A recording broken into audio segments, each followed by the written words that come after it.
Bonsoir à tous. Nous vous bénissons encore dans le nom de Jésus-Christ. Et vous êtes bel et bien dans notre émission Œuvre du jour. Et c'est toujours un privilège et une grâce d'être connecté sur cette chaîne radio. Donc voilà, comme toujours, voilà, nous allons partager la parole autour d'un thème sur le travail en équipe. Voilà, donc pour ceux qui sont connectés, donc n'hésitez pas à poser des questions, si c'est à la fin de l'émission ou bien pendant l'émission, ou bien vous pouvez aussi participer à cette émission. Donc vous pouvez appeler au numéro, au numéro 693 74 42 74. Vous nous laissez un SMS. Vous pouvez nous contacter sur notre numéro WhatsApp 671 72 63 06. Donc je vais répéter les numéros auxquels vous pouvez nous joindre. Donc vous pouvez nous joindre au 693, autant pour moi, 693 74 42 74. Ou nous laissez un SMS au 693 74 42 74. Vous pouvez aussi nous écrire à WhatsApp ou nous laisser un message d'encouragement, pourquoi pas, au 671 72 63 06. Donc j'étais tout à l'heure en train de dire, on va partager autour d'un thème qui est le travail en équipe. On va partager autour de ce thème. Donc pour commencer, par la grâce du Seigneur, nous allons prier. Donc pour ceux qui sont connectés, on va prier ensemble que voilà, le Seigneur prenne le total contrôle, que le Seigneur véritablement nous garde, que sa main soit étendue sur nous, qu'il nous donne de comprendre sa parole, puisqu'il dit dans les Écritures, il ouvre l'esprit afin que nous puissions comprendre sa parole. Et si nous ne comprenons pas sa parole, nous ne pouvons pas la mettre en pratique. C'est pour cette raison, voilà, on va prier. Seigneur, nous te bénissons. Nous te rendons grâce, Seigneur, pour le privilège que tu nous donnes encore, Seigneur Père, de partager les saintes Écritures, Adonai, de partager cette parole de vie. Papa, je prie pour les auditeurs, pour tous ceux-là qui vont écouter ce message, Adonai. Père, que tu puisses, Adonai, ouvrir notre esprit pour que nous comprenions ta parole et nous donner de la mettre en pratique. Dans le nom de Jésus-Christ, j'ai prié. Amen. Donc, je disais tantôt, on va partager autour d'un thème, le travail en équipe.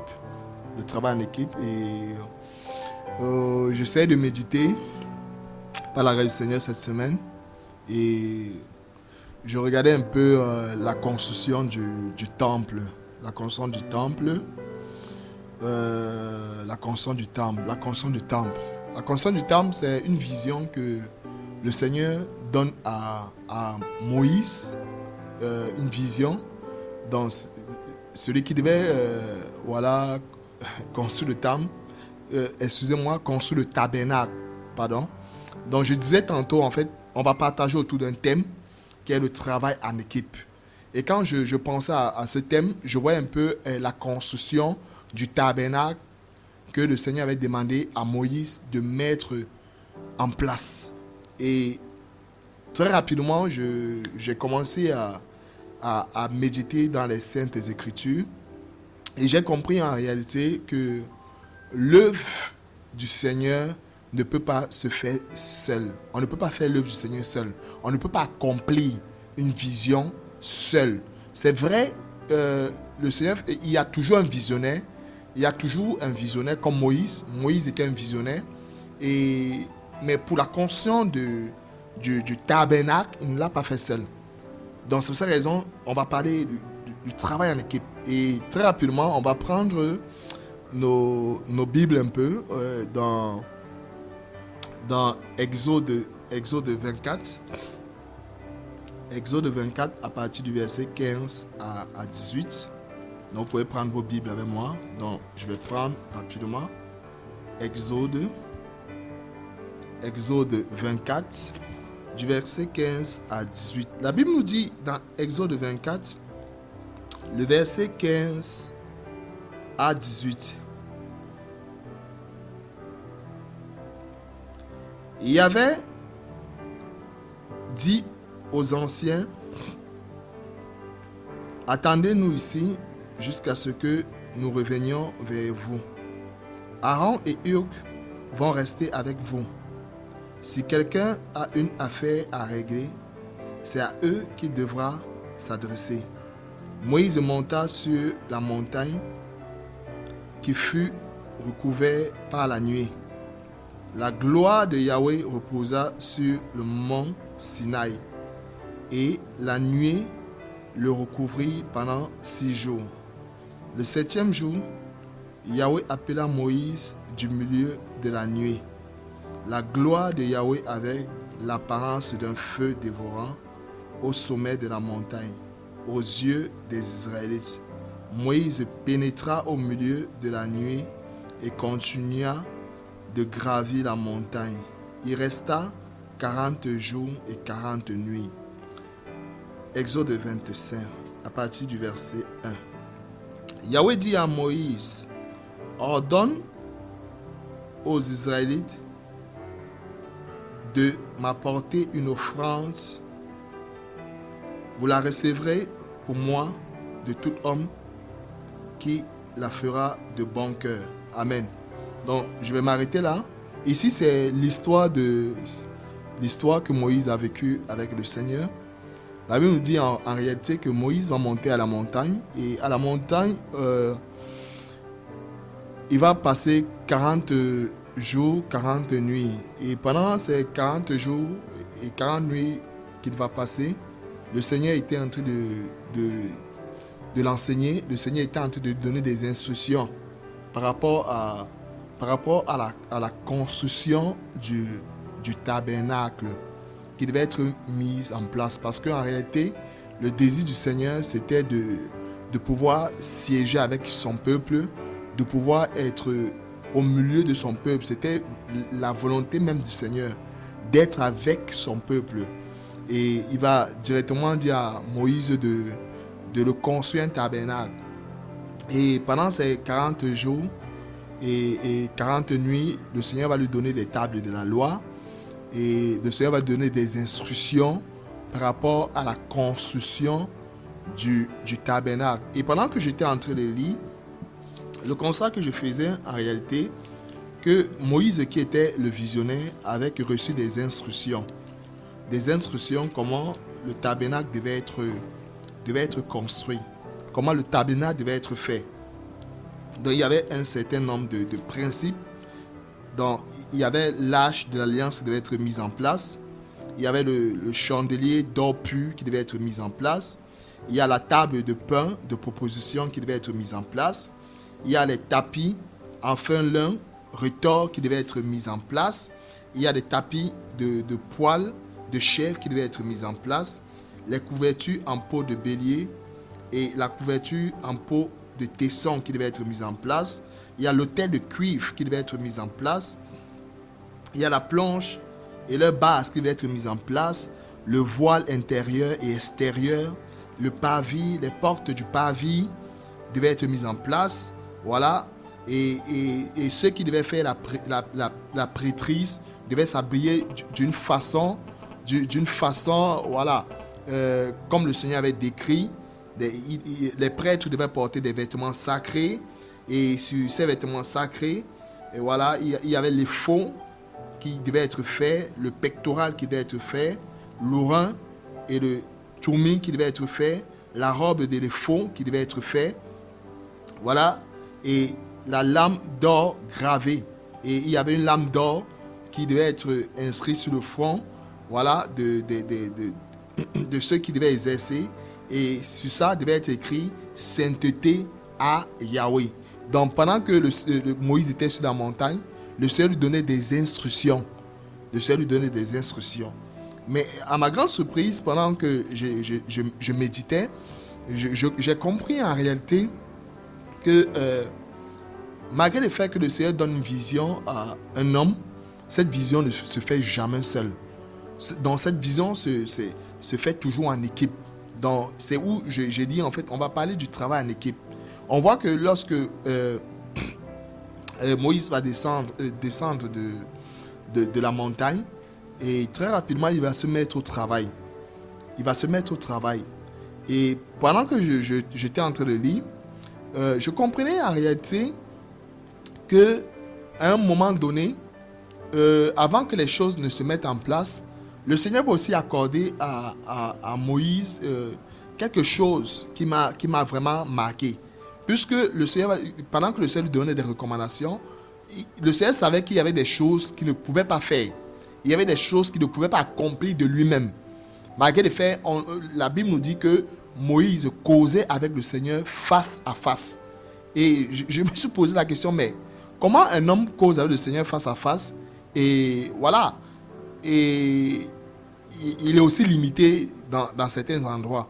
Donc, j'aimerais dire aux auditeurs qui m'écoutent ce soir, en réalité, voilà, ce n'est pas parce que le Seigneur t'accorde une vision que le Seigneur va tout te donner.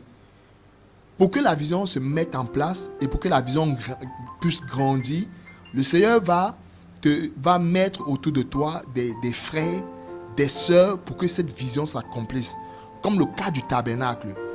Et on va voir immédiatement dans Exode 25 que le Seigneur va demander à Moïse de parler aux enfants d'Israël et qu'on prenne une contribution pour moi. Donc dans Exode 25, pour que la construction du tabernacle ait lieu, les enfants d'Israël devaient intervenir en donnant des dons volontaires. Voyez-vous, ça entre déjà en jeu. Donc on voit que Moïse à lui seul ne pouvait pas en réalité construire le tabernacle. Donc pour que le tabernacle puisse se mettre en place, il fallait que tout le monde puisse travailler. Et très rapidement dans Exode 25, comme j'étais en train de dire, il va dire à Moïse de parler aux enfants d'Israël. Et que ces enfants d'Israël puissent mettre une contribution, donner une contribution d'une manière volontaire. Pour que le tabernacle puisse se faire. Et comme si ça ne suffisait pas, le Seigneur voyait que en fait, pour la construction de ce tabernacle, il fallait des personnes remplies de sagesse, remplies de la sagesse divine.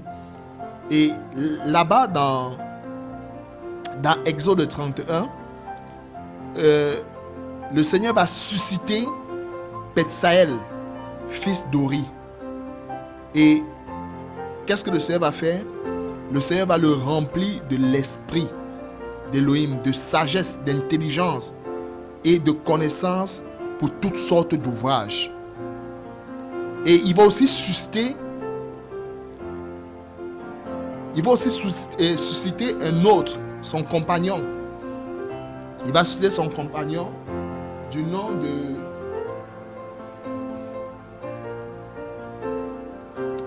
de Olia, fils d'Isamak. Voyez-vous? Et il va les accorder la sagesse pour qu'ils puissent mettre ces choses en place. Donc, c'était juste et ça attirait mon attention.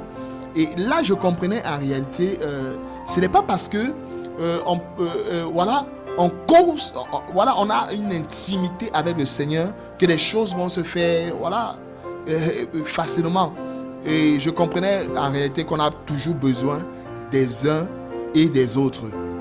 Moïse avait besoin de Betsaël et de Oliab, autant pour moi, pour la construction de ce tabernacle. Et je bénis vraiment le Seigneur pour la vie de Moïse, parce que la vie de Moïse, Moshe nous enseigne. La vie de Moïse nous enseigne. Et c'est lui-même le Seigneur qui va témoigner en disant que Moïse, dans Nombre 12, au verset 3 là-bas, le Seigneur lui-même va témoigner de l'humilité que Moïse avait. L'humilité que Moïse avait. Vous savez, bien aimé, lorsque le Seigneur accorde une vision à un homme, si cet homme n'est pas humble, cette vision peut voir le jour, mais elle n'arrivera jamais à son accomplissement. Comme je le disais tantôt, une vision ne se fait pas seule. Une vision se fait avec des frères, des bien-aimés. Voilà, tout le monde doit mettre la main à la pâte pour que la vision, voilà, s'accomplisse. Pour que la vision s'accomplisse, tout le monde doit mettre la main à la pâte. On le voit avec le tabernacle. Pour que le tabernacle puisse voir le jour, les enfants d'Israël devaient donner des dons volontaires. En plus des dons volontaires, le Seigneur va susciter des hommes qu'il avait remplis de sagesse et d'intelligence. De sagesse et d'intelligence. Sûrement, le Seigneur t'a accordé une vision et tu te poses la question, mais comment cela va se faire? Comment cela va se passer? Comment je vais faire? Par où commencer? Et voilà, tu te poses beaucoup de questions. Tu m'écoutes ce soir, tu te poses beaucoup de questions. Comment ça va se faire? Comment je vais arriver? Bien-aimé, le Seigneur nous a fait une grâce. Et la grâce que le Seigneur nous a fait, c'est que le Seigneur nous a accordé des frères et des sœurs. C'est comme un corps. Un corps est constitué de plusieurs membres. Un corps est constitué de plusieurs membres. Et pour que le corps puisse bien fonctionner, il faut que tous les membres doivent être en activité. Tous les membres doivent être en activité. Je bénis le Seigneur pour Moïse parce que Moïse avait compris. Et très rapidement, il va mettre des choses en place. Et voilà, on va voir véritablement la main du Seigneur. Vous savez, lorsque le travail se fait en équipe et que chacun des acteurs est à son poste, bien aimé, le travail du Seigneur va comme sur des roulettes. Lorsque des personnes sont à leur place, le travail va comme sur des roulettes. Comme sur des roulettes. Moïse portait la vision. Et parce qu'il portait la vision, bien aimé, il n'a pas écrasé ses frères. Il n'a pas écrasé ses frères. Mais qu'est-ce qu'il a fait? Il a réparti les tâches. Chacun avait quelque chose de spécifique à faire pour que le tabernacle puisse voir le jour. Et c'est un peu ça, bien aimé, parce que si nous n'apprenons pas à travailler en équipe, bien aimé, il sera difficile pour nous d'accomplir des grandes visions que le Seigneur nous donne. Il sera impossible pour nous d'accomplir les grandes visions que le Seigneur nous donne. Parce que nous sommes dans une génération où des personnes se disent « Ah, moi, j'ai l'onction. Et parce que j'ai l'onction, voilà, je peux faire l'œuvre du Seigneur seul. » Non, l'onction ne suffit pas à tout seul pour faire l'œuvre du Seigneur. On a vu Moïse. Moïse parlait avec le Seigneur face à face, bien aimé. Moïse parlait avec le Seigneur face à face. C'est un très grand enseignement. Malgré le fait qu'il parlait avec le Seigneur face à face, bien aimé, cela ne suffisait pas pour construire le tabernacle. Cela ne suffisait pas pour la construction du tabernacle. Il a fallu que chaque enfant d'Israël puisse mettre la main à la pâte. Il a fallu que le Seigneur suscite des hommes remplis de sagesse, d'intelligence, pour pouvoir mettre en place certaines choses qu'il avait ordonnées à Moïse. Et si ce n'était pas le cas, il ne devait rien avoir. Et Moïse a été humble, puisque le Seigneur lui-même a témoin de Moïse, que Moïse était l'homme le plus humble. Le plus humble, bien aimé. Et Moïse va rapidement comprendre cela et des choses vont marcher. Et nous sommes dans une génération où de plus en plus il y a beaucoup ne comprennent plus la notion du travail en équipe. La notion du travail en équipe. La notion du travail en équipe est capitale. La notion du travail en équipe est capitale. Bien-aimé, je ne cesserai de le dire. Le travail, si on veut voir l'œuvre du Seigneur avancer, si on veut voir l'œuvre du Seigneur aller croissant, bien-aimé, on doit apprendre à travailler en équipe. Parce que si nous n'apprenons pas à travailler, si nous n'apprenons pas le travail en équipe, bien-aimé, on ne pourra pas aller loin. On va toujours faire naufrage. Regardez même le monde. Le monde nous enseigne. Pour qu'une structure, une société progresse, pour qu'une société va croissant, chacun a son poste. Vous avez vu, dans une société, il y a le DG. Dans une société, il y a le DGA. Dans une société, il y a des comptables. Dans une société, il y a des informaticiens. Dans une société, il y a des gens qui sont aux ressources humaines. Voyez-vous, il y a des gens qui sont à la brigade. Il y a tout un ensemble de choses qui sont mises en place pour que la société puisse avancer. Et le Seigneur, même au travers de ces choses, nous enseigne. Donc, pour que l'œuvre du Seigneur puisse avancer, bien aimé, on doit travailler en équipe. On doit travailler en équipe parce que chacun de nous, nous avons des dons. Nous avons reçu des dons différents. Des dons différents. On a reçu tous des dons différents.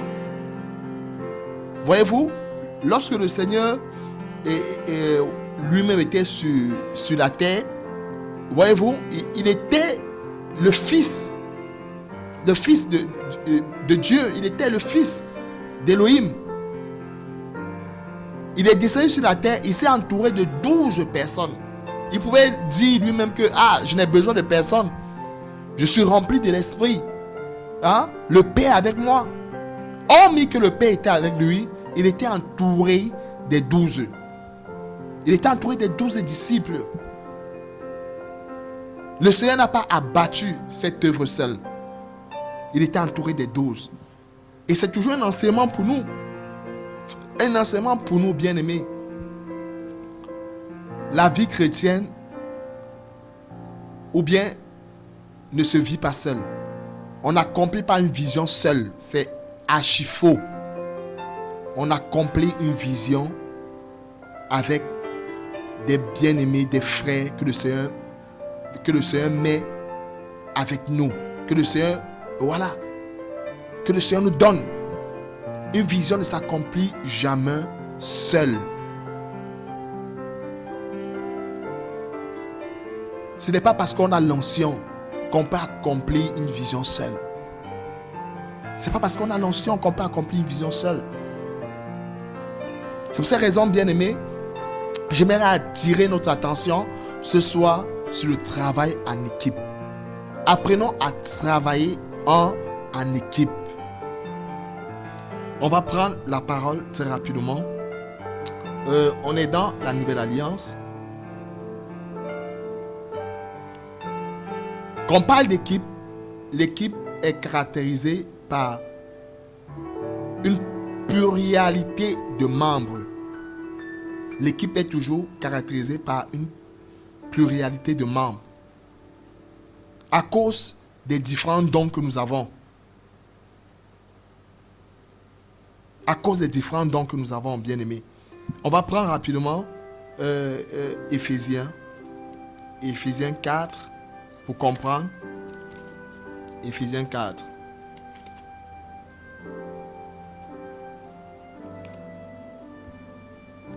On est dans Éphésiens 4.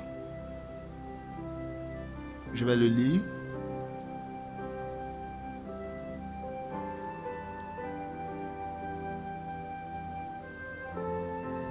À partir du verset 1. Je vous prie donc, moi, le prisonnier dans le Seigneur, à marcher d'une manière digne de la vocation à laquelle vous avez été appelés, avec toute humilité et douceur, avec patience, vous supportant les uns les autres dans l'amour, vous efforçant de garder l'unité de l'esprit dans les liens de la paix. Un seul corps et un seul esprit, comme aussi vous êtes appelés à une seule espérance par votre vocation. Un seul Seigneur, une seule foi, un seul baptême. Un seul Elohim et Père de tout ce qui est au-dessus de tous, parmi tous et en vous tous. Mais la grâce est donnée à chacun de nous selon la mesure du don du Mashiach. C'est pourquoi il dit, étant monté dans la hauteur, il a capturé la captivité et il a donné des dons aux humains. Or, que signifie il est monté? Sinon, qu'il est premièrement descendu dans les parties inférieures de la terre. Celui qui est descendu, c'est le même qui est monté au-dessus de tous les cieux, afin de remplir toutes choses.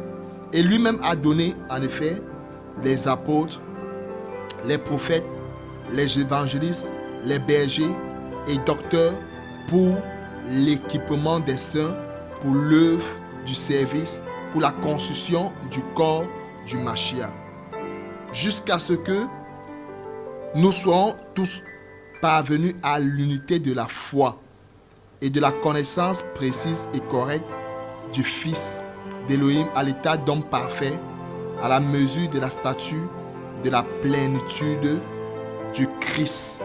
Alléluia.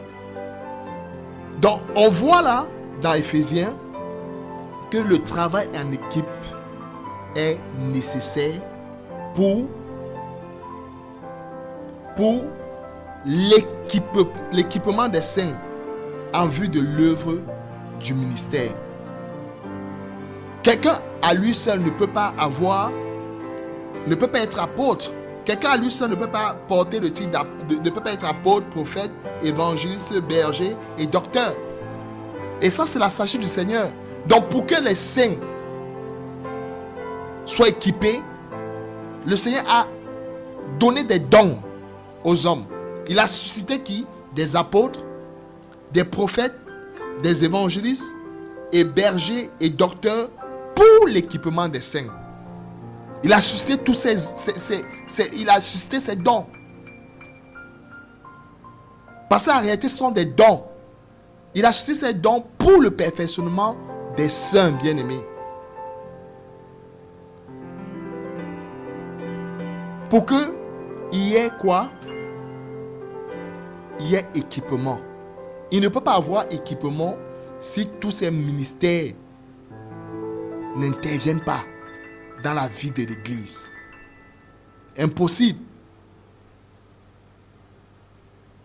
Et nous devons comprendre, en réalité, lorsque nous travaillons en équipe, bien-aimés, c'est nous qui bénéficions. Lorsque nous travaillons en équipe, c'est nous qui bénéficions. C'est comme quelqu'un qui... Je vais prendre un exemple pour qu'on puisse comprendre. Quelqu'un qui ne change pas de menu. Chaque jour, il mange du riz. Il mange du riz. Il mange du riz. Il mange du riz. Il aura une mauvaise croissance. Il aura une mauvaise croissance. Le Seigneur est intelligent, il est sage. C'est pour cette raison qu'il a cité des ministères. Et pour cette raison, je disais tantôt, on doit apprendre à travailler en équipe. On doit apprendre à travailler en équipe.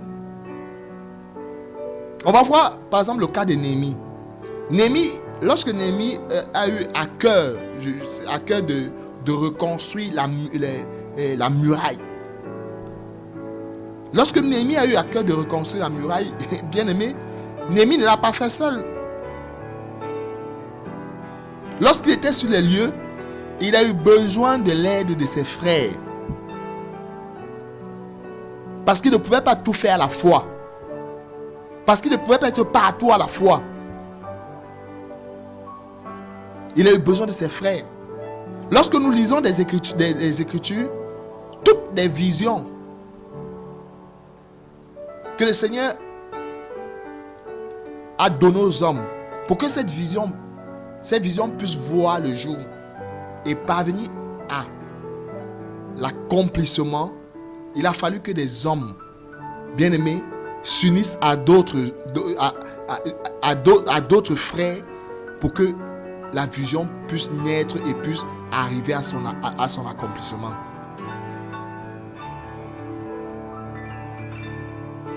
Et ça, c'est la sagesse infiniment variée du Seigneur. C'est pour ça que j'ai l'habitude de dire, on ne peut pas vivre sa vie chrétienne seul. On ne peut pas vivre sa vie chrétienne seul. On a besoin des uns et des autres. On a besoin des uns et des autres.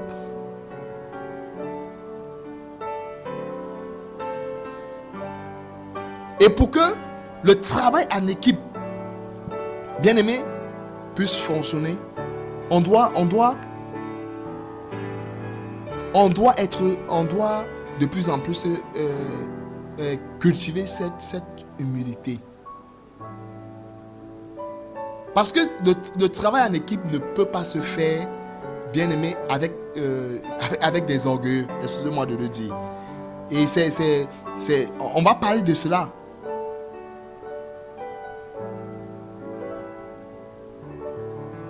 Pour que le travail en équipe, bien aimé, puisse bien fonctionner,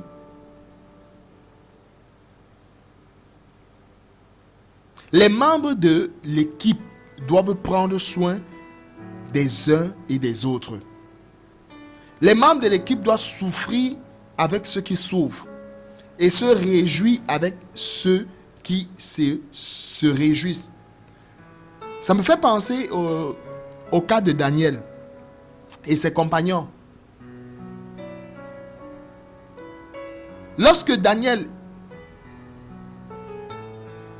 était avec ses compagnons en captivité et que ce roi avait fait un songe dont il avait oublié le songe, il a interpellé les sages et les sages, ce roi a interpellé et les sages n'ont pas pu donner, n'ont pas pu répondre à l'attente du roi.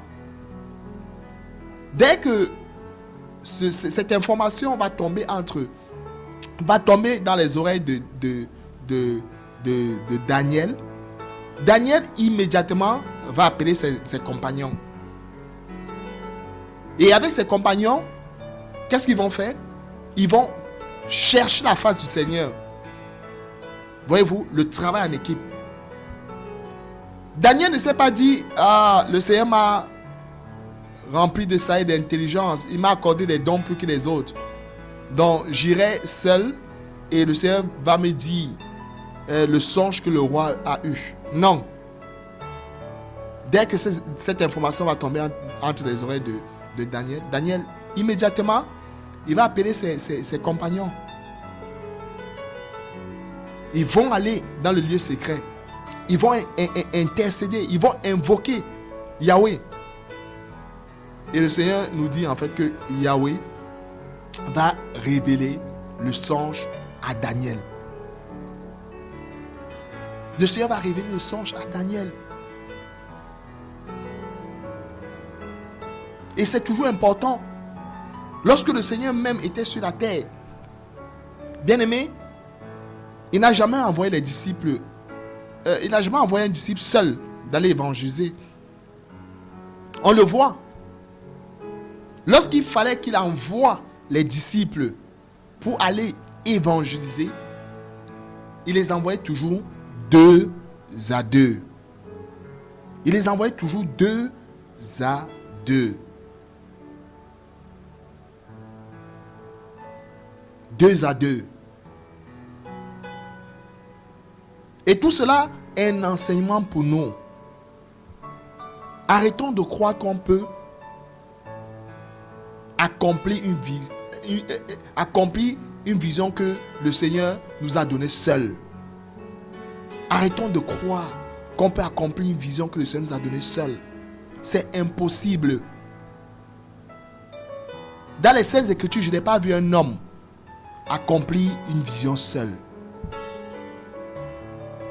Je n'ai pas vu un homme accomplir une vision seule.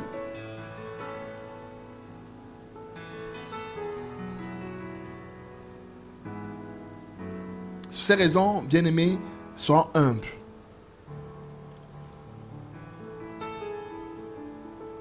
Sois humble.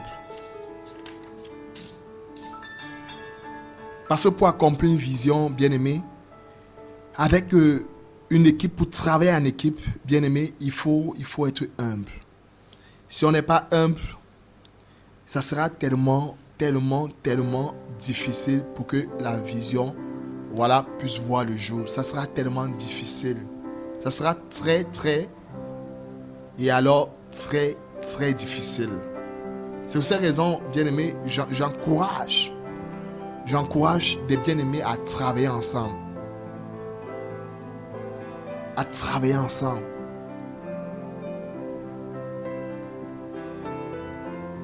On doit travailler ensemble pour que l'œuvre du Seigneur puisse avancer. Je vais lire un verset que j'ai compris dans Matthieu 28. Regardez un peu ce que le Seigneur va dire. Matthieu 28. Matthieu 28.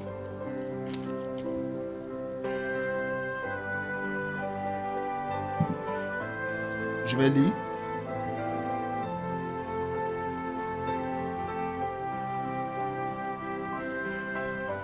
À partir du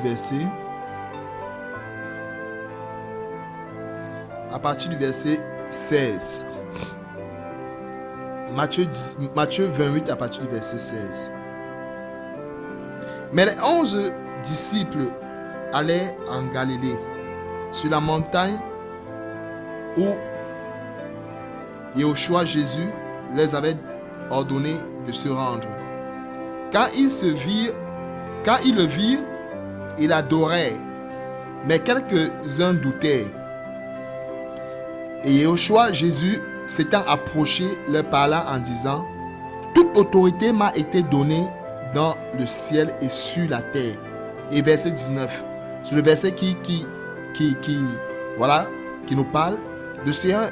Jésus va dire: allez donc et faites de toutes les nations des disciples, les baptisant dans le nom du Père, du Fils et du Saint-Esprit, leur enseignant à garder tout ce que je vous ai ordonné. Et voici, je suis avec vous tous les jours jusqu'à l'achèvement de l'âge. Amen. Le Seigneur ici va dire, ici ne va pas dire que va et fais de toutes les nations des disciples. Mais il va dire allez. Allez et faites de toutes les nations des disciples. Voilà les propos de Jésus. Allez. Et ce n'est pas le travail d'une seule personne. C'était le travail des 12. Disons des 12. Voilà. Des 11 disciples. Il va leur dire allez. Puisqu'ils n'étaient plus 12, ils étaient maintenant 11, puisque Judas n'était plus. Il va leur dire allez et faites de toutes les nations des disciples. Voyez-vous, là, lorsque on médite ça, lorsqu'on plonge les regards dessus, on comprend que l'œuvre du Seigneur, une vision ne se fait pas seule. Une vision ne se fait pas seule. Une vision ne se fait pas seule. On va revenir encore sur le cas de Moïse. Nous savons tous que, comme on l'a si bien dit, Moïse parlait avec Yahweh face à face. Moïse parlait avec Yahweh face à face.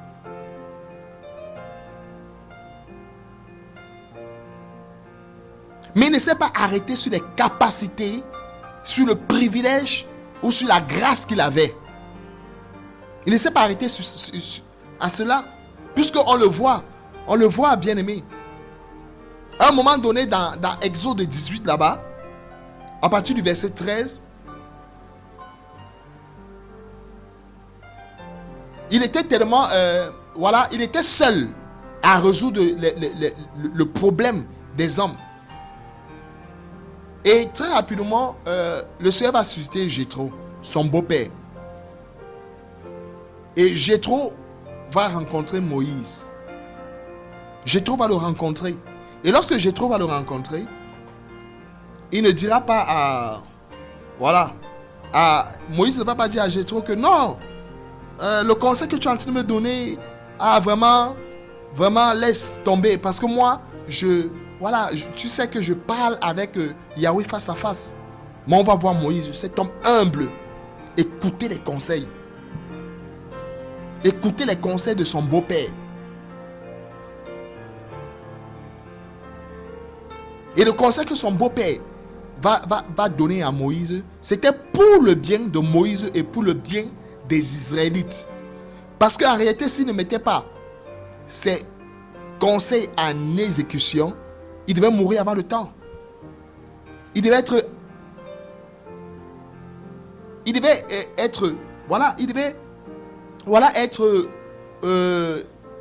je vais dire quoi, émergé par l'activité qu'il menait.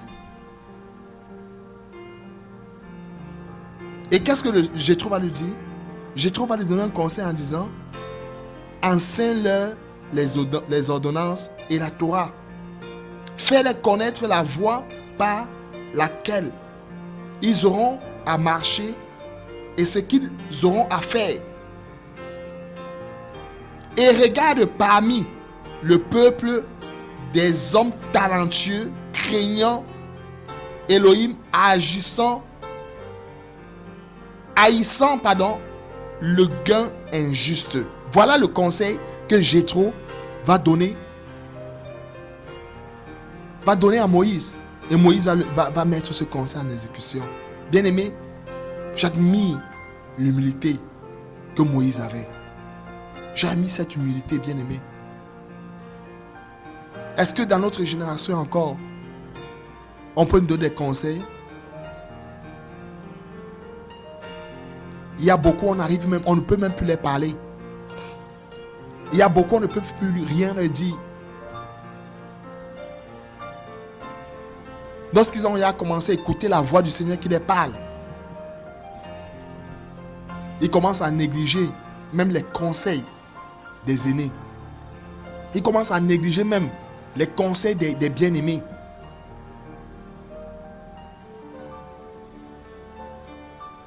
Mais ce n'est pas ce que Moïse a fait. Moïse a écouté son beau-père. Il a mis ses conseils en exécution. Et ça a été bénéfique pour lui et pour tout le peuple dit d'Israël. Ça a été bénéfique pour lui, bien-aimé.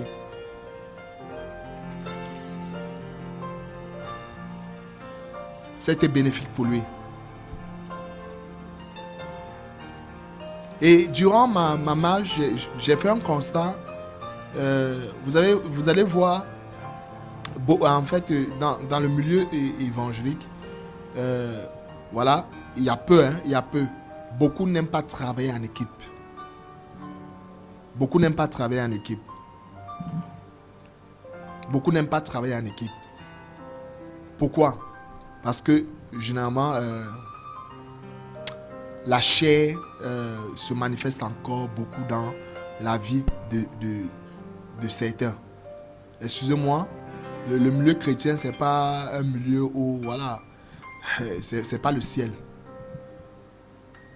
Le Seigneur dira, il y a des chrétiens charnels, il y a des chrétiens spirituels. Et dans notre génération, il y a tellement de chrétiens charnels. Lorsque tu les parles du travail en équipe, ils ne comprennent rien, ils ne pigent rien. Chacun veut avoir sa vision. Je veux ma vision. Si tu veux ta vision, ce n'est pas la vision du Seigneur.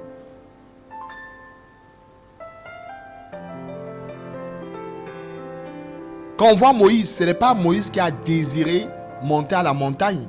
On peut encore le lire. On va voir en réalité que dans Exode 24,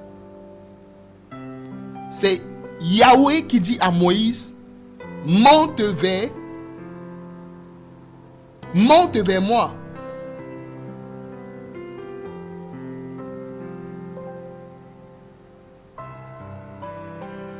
C'est le Seigneur qui va l'appeler à la montagne. Ce n'est pas lui qui a décidé d'aller à la montagne. Et lorsqu'il sera à la montagne, le Seigneur va lui communiquer sa vision. Ce n'était pas la vision de Moïse, c'était la vision du Seigneur. Et le Seigneur va dire à Moïse de construire le tabernacle selon ce qu'il a montré. Donc Moïse ne devait pas faire des choses de lui-même. Donc Moïse avait un boss. Donc pour dire quoi? Ce n'est pas l'homme qui décide d'avoir une vision. Non. C'est celui qui fait grâce. C'est celui qui fait grâce d'accorder une vision à un homme. Et ce n'est pas la vision de l'homme, mais c'est la vision de Yahweh. C'est que nous chrétiens, nous devons comprendre. Lorsque nous travaillons dans une vision, ce n'est pas la vision de l'homme, mais c'est la vision du Seigneur. On voit, dans beaucoup de cas, ça capote. Pourquoi ça capote? Parce que les hommes voient, en fait, lorsqu'il y a une vision, les hommes ne voient pas le Seigneur, mais ils voient l'homme. Et c'est pour ça que ça capote. Ça capote toujours. Parce que la chair parle. La chair. La Bible nous dit que la chair a des désirs contraires à ceux de l'esprit. La chair a des désirs contraires à ceux de l'esprit. La chair a des désirs contraires à ceux de l'esprit. Il est difficile dans notre siècle de voir 10 jeunes se mettre ensemble et d'accomplir une vision. Il est difficile dans notre génération de voir 5 frères se mettre ensemble et accomplir une vision. Il est difficile dans le temps de voir 20, 30, 40, 50 se mettre ensemble et accomplir une vision. Il est difficile. Pourquoi? Justement parce que on laisse la chair se manifester. On dit, non, c'est la vision de l'homme. Ce n'est pas la vision de l'homme, c'est la vision du Seigneur. Le Seigneur justement fait grâce à X de recevoir une vision. Et lorsque le Seigneur nous donne d'être là, on doit travailler, non pas comme si on travaillait pour la vision d'un homme, mais comme si on travaillait pour la vision du Seigneur. Et c'est même, on travaille pour la vision du Seigneur. Parce que lorsqu'on travaille d'une vision que le Seigneur a donnée, bien aimé, on a aussi sa récompense. On a aussi sa récompense. On va un tout petit peu parler de voilà, les ennemis du travail en équipe. Les ennemis du travail en équipe.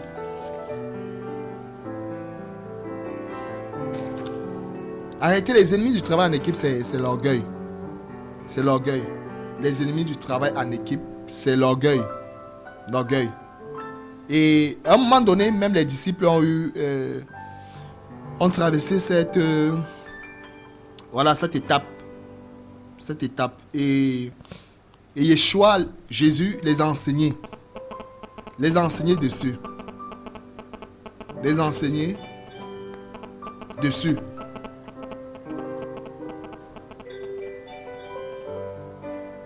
Yeshua les a enseignés dessus.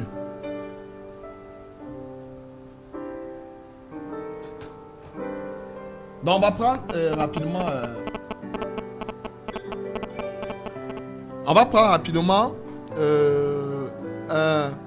un passage pour comprendre, pour étayer ce que j'étais en train de dire. J'étais en train de parler des ennemis du travail en équipe. Puisque en réalité, lorsqu'on travaille en équipe, voilà, on ne peut pas travailler tout le monde. C'est un peu ça. On ne peut pas travailler tout le monde.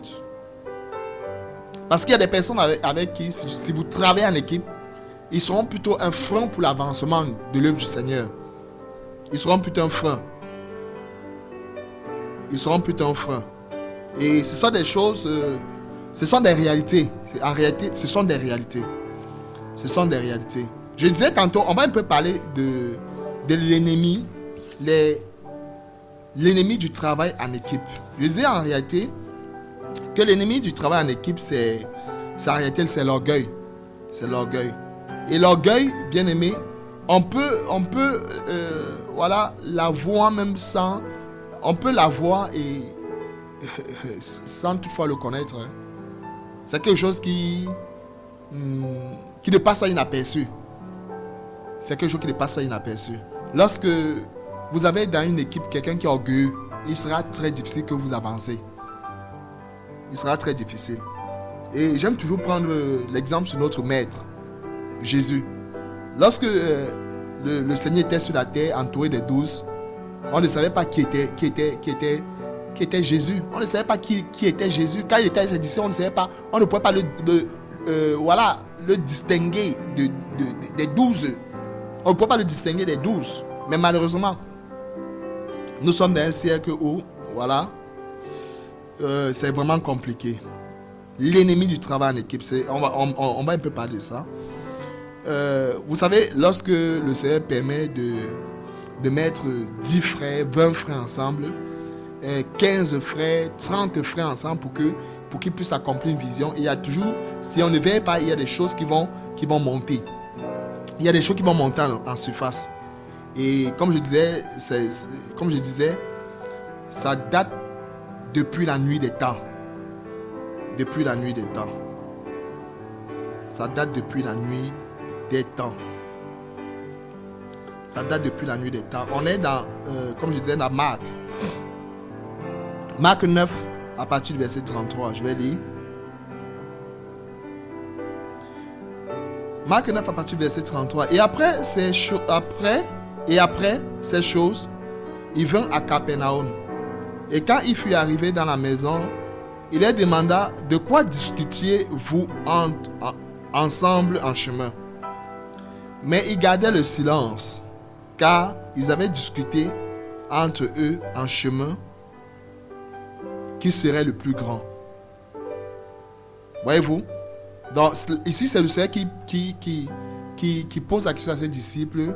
Pendant qu'on était en chemin à Capernaum, je vous ai vu en train de discuter. Et je voulais un peu savoir de quoi étiez-vous en train de discuter. Et la Bible nous dit qu'en fait, ils étaient en train de discuter. Ils étaient en train de savoir entre eux les 12 qui était le plus grand. Voilà, le plus grand, le plus fort, le plus ensionné. Qui était le plus grand? C'était la discussion. Et là, j'aime le maître. Le maître va dire, dans Marc 9 au verset 35, et s'étant assis, il appela à lui les 12. Et il a dit, si quelqu'un veut être le premier parmi vous, il sera le dernier de tous et le serviteur de tous. Voilà, c'était l'enseignement de Jésus, de Yeshua, qui donnait à ses disciples. Il dit à ses disciples, si quelqu'un veut être le premier,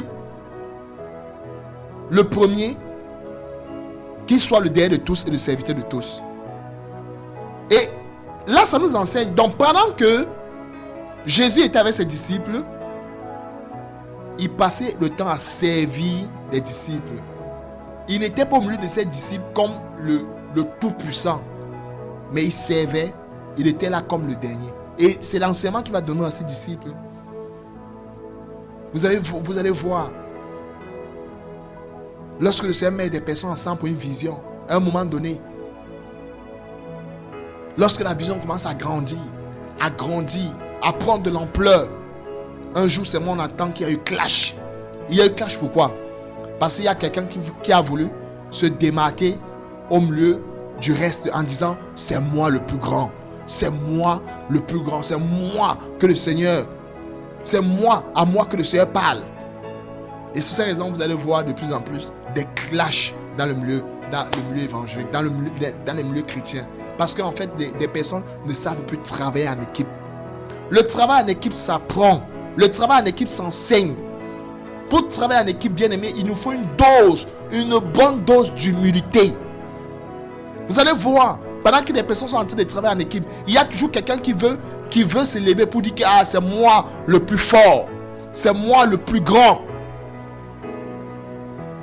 Et quand c'est comme ça, c'est que en réalité, ce frère n'a rien compris. Ou bien, entre guillemets, il n'a rien compris du tout. On ne travaille pas dans la vision du Seigneur pour être vu.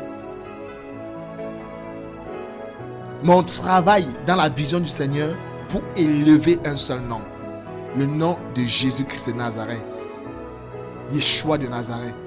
On travaille dans la vision pour que une seule personne doit être vue. C'est pour cette raison, Jésus disait, ma nourriture, c'est de faire la volonté de mon Père. Tout ce que Yeshua faisait sur la terre, ce n'était pas pour être vu des hommes, ou bien pour être connu des hommes, pour avoir une grande renommée. Non. C'était pour que le nom du Père soit exalté, élevé et magnifié. Il faut qu'on le comprenne, bien-aimé. Vous allez voir, dans le travail en équipe, c'est souvent difficile parce que quand on se met ensemble, il y a des rivalités qui commencent à naître. Il faut que je fasse comme tel. Il faut que je fasse comme tel. Il faut que je fasse comme tel. Et ça ne marche pas. Ça ne marche pas. Et ça, ce sont des signes d'orgueil. L'orgueil. L'orgueil ne marche pas avec le travail en équipe. L'orgueil. Vous allez voir là-bas, lorsque vous allez méditer le livre de Daniel. Daniel, après qu'il ait interprété, il ait reçu le songe que le roi avait. Il va aller communiquer au roi. Le roi va le remercier en lui donnant de grandes choses. Bien aimé, il ne va pas oublier ses frères. Il ne va pas dire comme c'est à moi que le Seigneur a donné le songe. D'accord, c'est moi le plus grand. Mais il va dire au roi, positionne mes frères. Positionne-les. Et lui-même était en arrière pour être gardien. Voyez-vous, c'est ça. Le travail en équipe. Le travail en équipe, on ne cherche pas à être positionné. Mais on veut que les autres soient positionnés. C'est ça. Méditez un peu le livre de Daniel. Et l'orgueil n'aime pas ça. L'orgueil ne fait pas ça. Voyez-vous, lorsque vous avez dans une équipe quelqu'un qui est orgueilleux, c'est difficile, bien aimé. Parce que regardez les caractéristiques de quelqu'un qui est orgueilleux. Quelqu'un qui est orgueilleux, c'est quelqu'un qui cherche sa propre gloire et sa propre reconnaissance. Voilà un des signes. Quand vous travaillez en équipe et vous voyez à quelqu'un chercher sa propre gloire et sa propre reconnaissance. Et souvent, ça ne s'arrête même pas là. La mise en avant de ses qualités. Il commence à mettre en avant ses qualités. Vous allez voir quelqu'un. Il met seulement en avant ses qualités. Il ne met jamais en avant les qualités des autres. Mais il met toujours en avant ses qualités. C'est ça, c'est l'orgueil.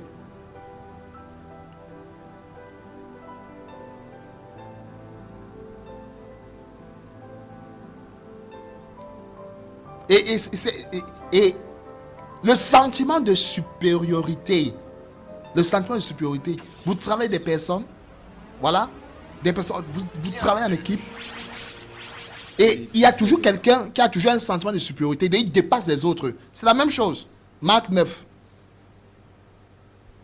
Ça a commencé à la gangrène. Il a commencé à grandir.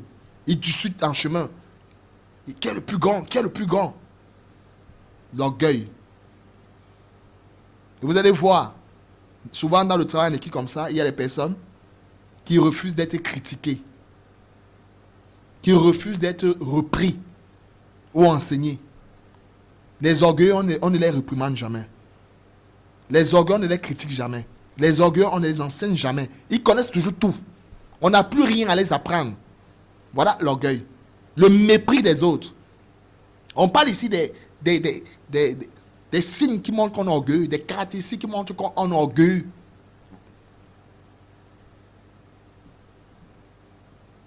Et ces personnes, ils ne savent jamais s'excuser. Ils ne savent jamais reconnaître les erreurs. Voilà. Les orgueilleux.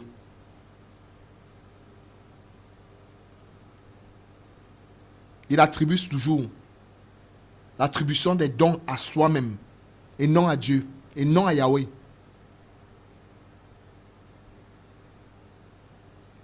C'est des signes qui montrent qu'on est orgueilleux. une tendance à être toujours sur le devant de la scène. Voyez-vous, il y a des personnes comme ça là. Ils veulent être tout devant.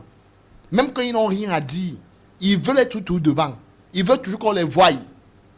Ils ont toujours à dire, toujours. Ils veulent être devant la scène. C'est ça l'orgueil. C'est ça. Ils se mêlent toujours des affaires des autres.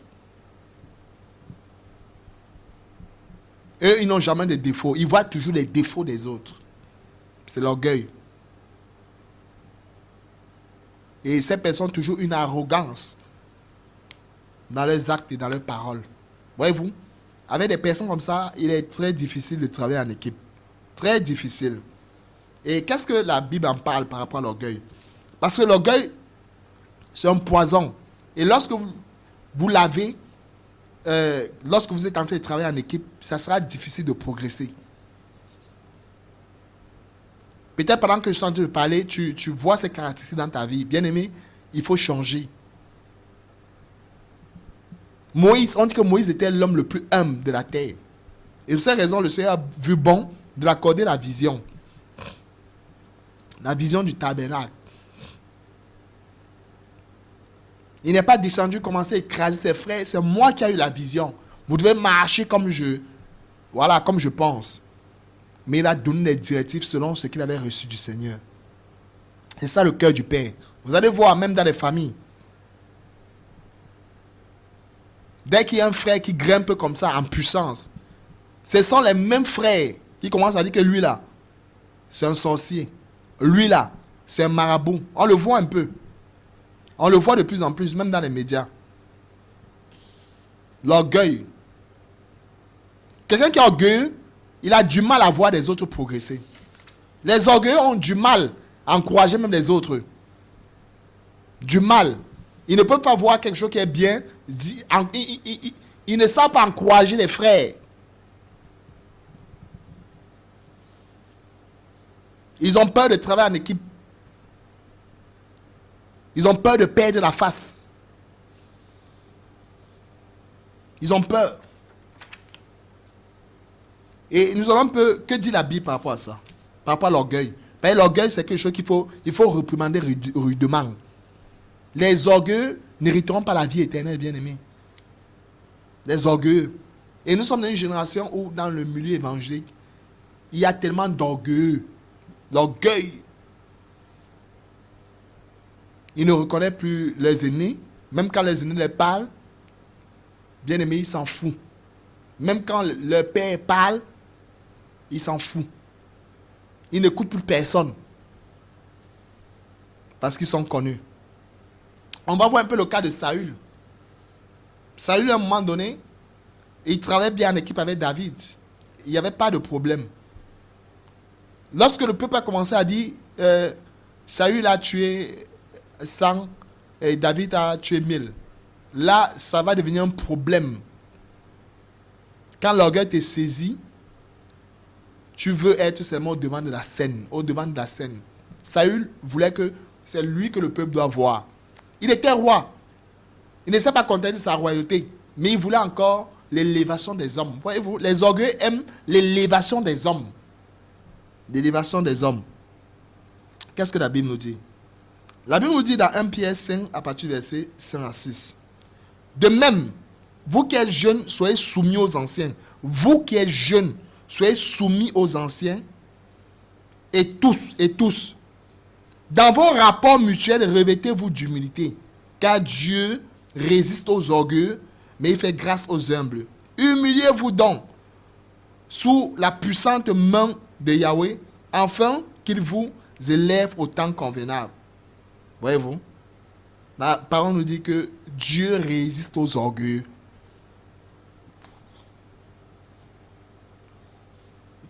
L'orgueil. L'orgueil, c'est un poison. Un poison qui tue lentement.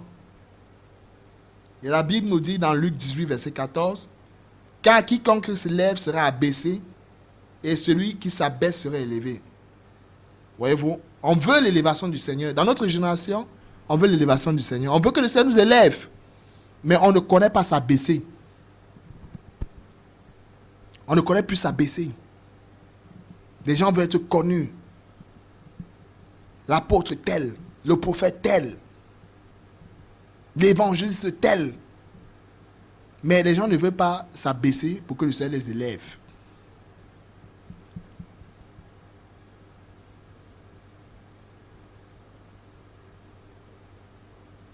La Bible nous dit dans Proverbe 29, 23, l'orgueil d'un homme la baisse, mais celui qui est humble d'esprit obtient la gloire. Voyez-vous, l'humilité, humble d'esprit, il obtient la gloire. Il obtient la gloire, bien-aimé. J'espère que je parle à quelqu'un ce soir, bien-aimé. L'humilité précède la gloire. Vous allez voir des personnes, même dans des entreprises, même dans le cadre social, même dans le milieu professionnel, ils ont du mal à travailler les autres. Ils sont toujours en train de saboter leurs collègues. Celui-là, il ne connaît rien. Celui-là, il ne sait rien. Quand vous voyez des personnes comme ça en train de saboter les autres, ça veut dire en fait c'est un orgueilleux. C'est un méchant. Il est difficile pour un orgueilleux de travailler en équipe. Quand on parle du travail en équipe, bien aimé, en réalité, quand des personnes se mettent à travailler en équipe, on ne voit pas la faiblesse de l'un ou de l'autre. On voit juste la progression de tout le monde. Mais nous sommes dans une génération où les gens veulent se démarquer.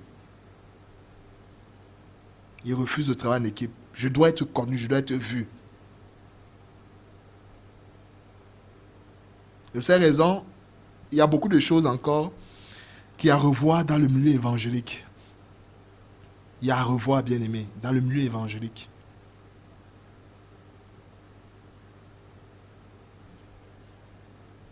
C'est pour cette raison, je veux nous interpeller, bien aimé, à cultiver l'humilité. Parce que l'humilité est importante. Et ce sont des choses de grande valeur devant le Seigneur. Lorsque un homme est humble, bien aimé, le Seigneur l'élève. Lorsqu'un homme est humble, le Seigneur l'élève. Parce que le contraire de l'orgueil, c'est l'humilité.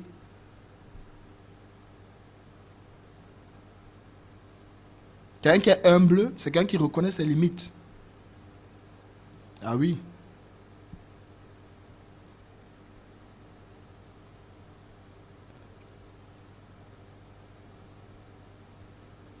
Parce qu'en réalité, même le corps humain nous enseigne.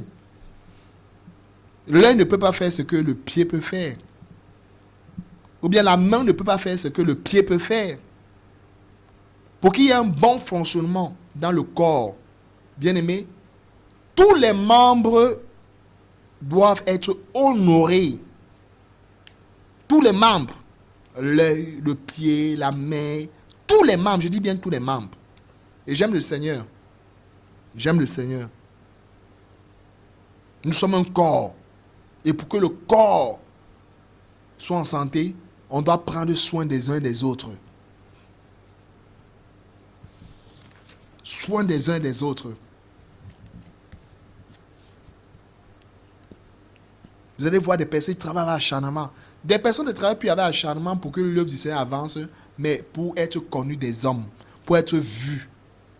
Pour être vu. Bien-aimé, si tu es dans ce cas, bien-aimé, il ne se fait pas tard. Tu peux simplement te repentir, bien-aimé. Tu peux simplement te repentir. Moi, je dis en réalité qu'il y a trois choses. Trois choses auxquelles nous devons travailler, chaque serviteur du Seigneur. Parce que un jour, nous serons appelés à travailler en équipe. Peut-être aujourd'hui, tu ne travailles pas encore en équipe. Mais sache un jour, tu seras appelé à travailler en équipe. Et si ces trois choses ne sont pas réunies, bien-aimé, il te sera très difficile de travailler en équipe. Je prends par exemple le cas dans l'entreprise. Tu vas arriver dans une entreprise où tu es un patron, où tu es un chef. Et si tu es orgueilleux, bien-aimé, on va te mettre à la porte. Et parfois, on dit que non, on est persécuté. Parfois, ce n'est pas la persécution. Parfois, les personnes ne disent pas la vérité, ils sont orgueilleux. Ton chef va te dire que donne-moi le bic, prends-moi telle chose, te commissionner. Mais comme tu es orgueilleux, tu ne vas pas partir. Et après, tu vas accuser, dire que ce sont des persécutions. Ce ne sont pas des persécutions, c'est ton orgueil qui fasse qu'on te chasse de l'entreprise. Oui. Il y a des personnes comme ça là. Personne ne veut travailler avec eux. Parce qu'on connaît, il y a leur mentalité. On sait que lorsqu'ils arrivent dans un milieu, ils vont chercher à écraser tout le monde.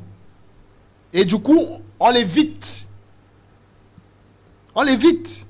Et donc, comme on dit non, les hommes ne m'aiment pas. Ce n'est pas que les hommes ne t'aiment pas. Mais en réalité, c'est que tu refuses de travailler l'orgueil dans ta vie. Tu refuses de travailler l'orgueil. Il n'y a personne qui aime travailler un orgueilleux. Personne. Même les mondains n'aiment pas travailler les orgueilleux. Et il y a combien de fois dans le milieu évangélique? On a vu Judas. Qui? C'est le Seigneur qui l'a accepté. Le Seigneur l'a reçu parmi les 12. Mais il n'a pas pu tenir. Il n'a pas pu tenir parce qu'il avait ses ambitions. Ses ambitions, c'était de vendre le maître. C'est ça l'orgueil. L'orgueil, tu as tes ambitions. Un orgueil a ses ambitions. C'est d'être vu au devant de la scène. C'est de prendre la gloire de Yahweh. C'est ça. Et la parole est claire. Dans Luc 18, 14. Quiconque se lève sera abaissé. Voyez-vous? Et là, ce ne sont pas les hommes qui vont t'abaisser. Hein. C'est le Seigneur lui-même qui va t'abaisser. Qui va t'abaisser. J'aimerais parler un cœur ce soir. L'humilité. Et c'est quelque chose qu'on reçoit à la conversion. Et on doit garder ce vêtement. On doit garder ce vêtement. On doit garder ce vêtement, bien-aimé.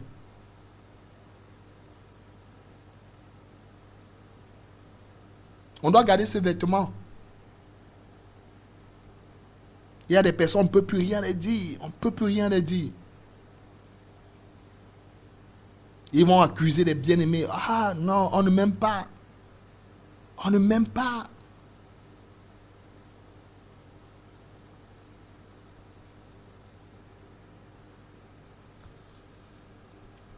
On doit travailler ces choses. Travailler l'humilité pour pouvoir avancer. Parce que le travail en équipe, lorsqu'on veut travailler en équipe, on a besoin, on doit être humble pour que l'œuvre du Seigneur puisse avancer. On doit être humble, l'humilité. L'humilité.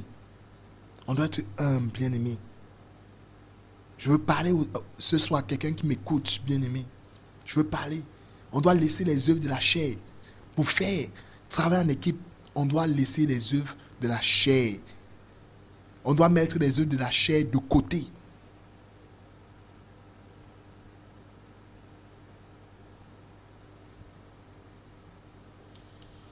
Parce que l'humilité précède la gloire. Donc ce soir, par la grâce du Seigneur, je vais m'arrêter. Je vais m'arrêter là. Et on se dit à 20h15, mon autre émission, La Chambre Haute. Une émission consacrée à la prière. Une émission consacrée à la prière. Donc, connectez-vous grandement. Et on se dit tout à l'heure à 20h15.